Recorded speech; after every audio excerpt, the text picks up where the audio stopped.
সাল 2005, ফ্লোরিডা। একটা অভিযোগ যেটা পুরো বিশ্বকে শিহরিত করে দেয়। কয়েকজন কিশোরী জানায় একজন ধনী লোক একটা বিলাসবহুল বাড়ি আর সহজ কাজের নামে অস্বাভাবিক প্রস্তাব। শুরুতে কেউ গুরুত্ব দেয়নি। লোকটার নাম জেফ্রি অ্যাপস্টিন, একজন ফিনান্সিয়ার, কিন্তু তার পাশাপাশি তৎকালীন সময়ে বিশ্বের সবচেয়ে ক্ষমতাবান মানুষদের অন্যতম। তার যোগাযোগের তালিকায় আসে যুক্তরাষ্ট্রের সাবেক প্রেসিডেন্ট বিল ক্লিন্টন, বর্তমান প্রেসিডেন্ট ডোনাল্ড ট্রাম্প, মাইক্রোসফটের প্রতিষ্ঠাতা বিল গেটস, ব্রিটিশ ধনকুবের রিচার্ড ব্রানসন, ব্রিটিশ রাজপরিবারের প্রাক্তন প্রিন্স অ্যান্ড্রু মাউন্টব্যাটেন উইন্ডসর এবং আরও অনেক বিখ্যাত এবং প্রভাবশালী নামের দীর্ঘ তালিকা। নাম থাকা মানেই হয়তো অপরাধ নয়, কিন্তু প্রশ্ন তৈরি হয়। 2008 সালে জেফ্রি অ্যাপস্টিন পায় অস্বাভাবিক আইনি ছাড়।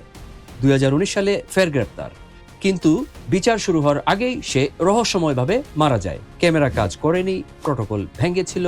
প্রশ্ন রয়ে গেছে, এটা কি একজন মানুষের গল্প নাকি পুরো সিস্টেমের? এটি শুধু একটি গল্পের শুরু। পুরোটা জানতে কমেন্ট সেকশনে থাকা লিঙ্কে এখনই ক্লিক করুন আর সাবস্ক্রাইব করুন আদিলস ইনসাইড। দেখা হচ্ছে পরের পর্বে। ধন্যবাদ।